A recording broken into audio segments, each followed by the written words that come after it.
Hi everybody. Hi everybody. It's your friend Dan, Daniel Hutchins. What are we doing? We're back again.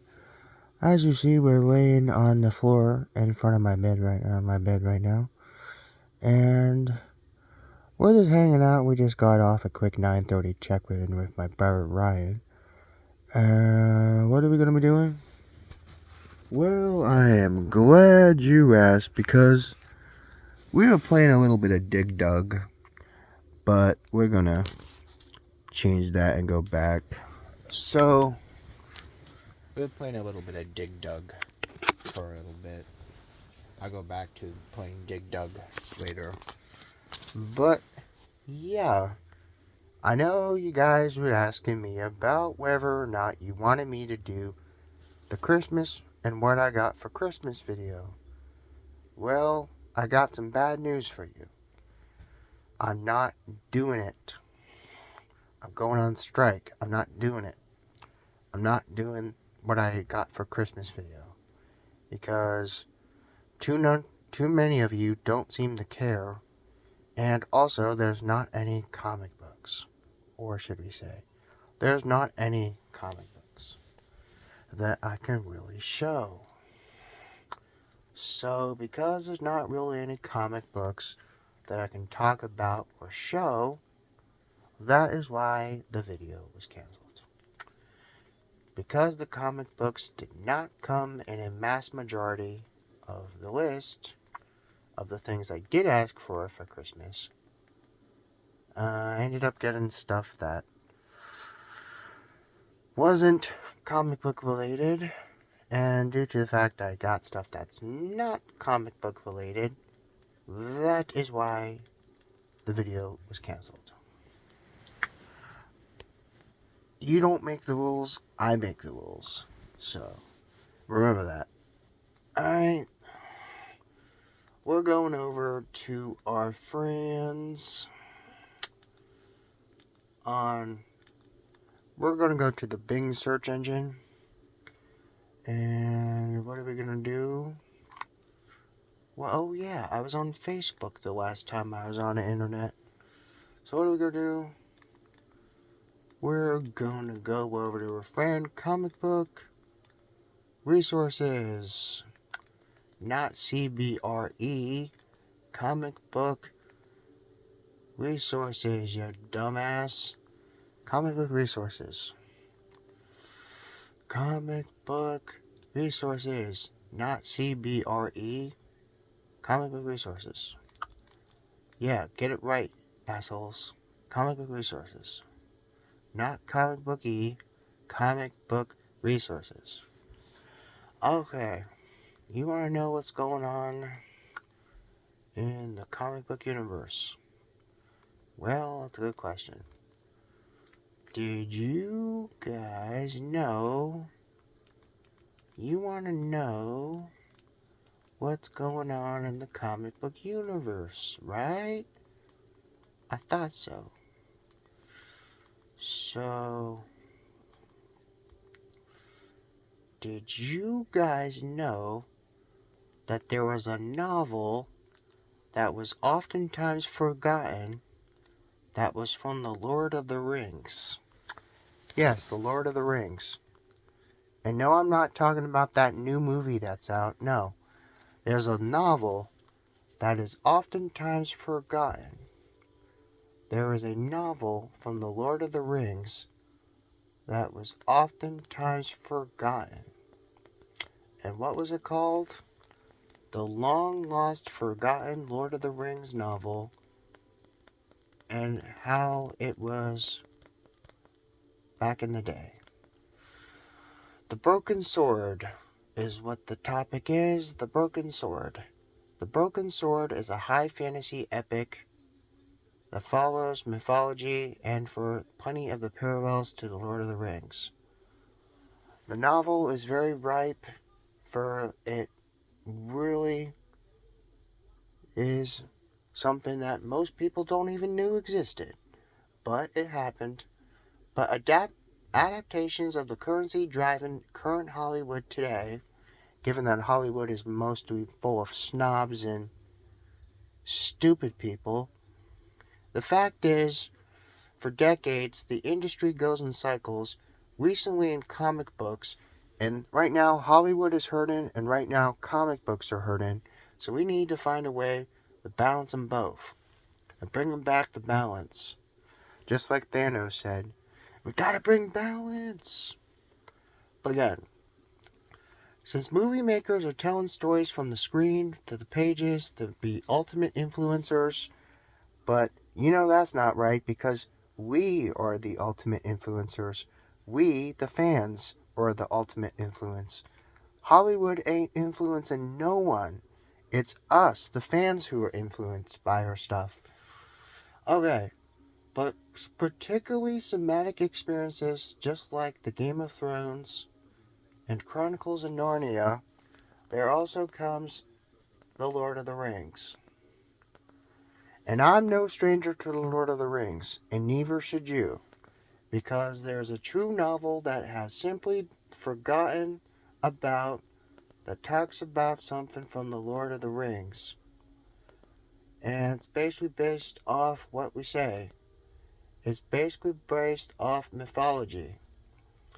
The alternative take on the legend of an ambitious backdrop of what would have been, but people just don't seem to realize or care about it enough to know that it actually exists. Paul Anderson is an incredibly talented author whose work has helped him influence the fantasy genre and science fiction contemporary drama. We have The Broken Sword. The Broken Sword is a forgotten novel that fills in the space and fills in the gaps where J.R.R. Tolkien has left behind. But, again, it's making a massive impact, and only two other authors have taken this strange crossover into the fold. The brilliant Broken Sword novel, yes, the Broken Sword novel, is parallel to The Lord of the Rings. It happens back in 1954.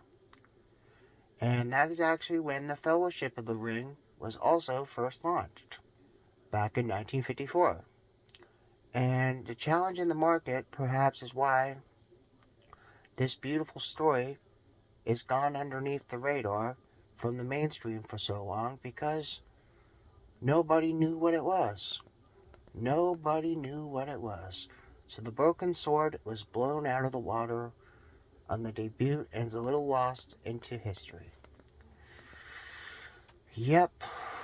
So we have the notable Paul Anderson novels from 1954 all the way to 1970.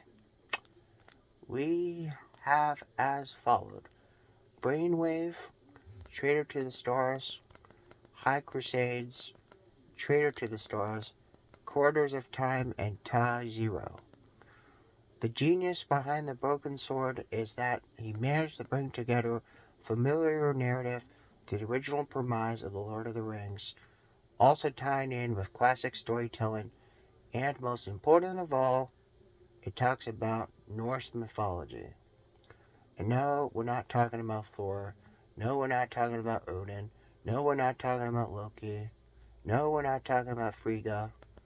It's just Norse mythology, okay? Just Norse mythology. However, shying away from the most unbelievable trope to the genre, The Broken Sword follows again about the elves. It's about the elves, and they identify as the son of the strong.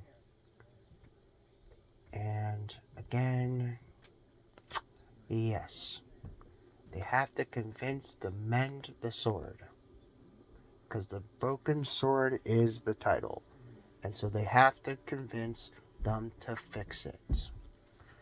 There are plenty of parallels to The Lord of the Rings. In fact, this is not the only one. As readers might suspect, there is instant parallels between The Lord of the Rings and The Broken Sword, but both were released so close together back in 1954, and if you were around in 1954, you probably have a grandfather or a father who probably remembers The Broken Sword. Ask them. Be like, hey, do you remember The Broken Sword? Maybe they do, maybe they don't. That's why you need to listen to some of these videos that talk about this type of stuff and go on comic resources and find more about sci-fi or the science fiction genre. Nonetheless, the very presence of the elves and trolls are very fantastical additions to the story that we know of J.R.R. Tolkien. Again, J.R.R. Tolkien again has a successor who wrote a novel called The Broken Sword. The title isn't all that similar, again, from Lord of the Rings. However, it places a big amount of importance in history to an item that must be sought for a hero. Not to mention J.R.R. Tolkien, he points out to Norsil that the major plot point to the Broken Sword was required to defeat Sauron and get reforged in the fight against the forces of Mordor. But in the book chosen before Norsil's arrival, the unfortunate connection for Anderson, and why he's been plagued by all those comparisons years later. The scale of ambition of both stories is taken into consideration and respecting it for what it is worth. The Lord of the Rings and the Broken Sword are again very, very important comparisons. In fact, it also broke the mold when they also expanded the additional material for The Hobbit. Yes, The Hobbit.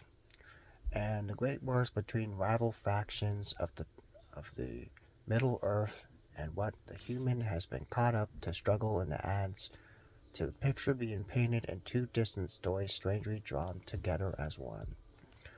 But the most important prominent point of connection is between the two is what the course of history itself promotes.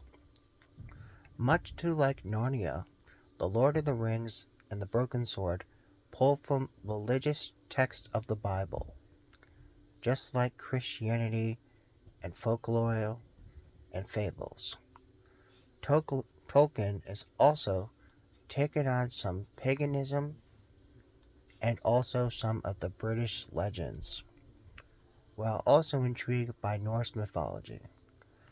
Though this material remains to be same to the humankind and could be further interpreted to people who actually have the intelligence to do that, it explores these ideas of more fine detail. The novel is ripe for adaptation. It's ripe for adaptation, but people in Hollywood don't know what it is.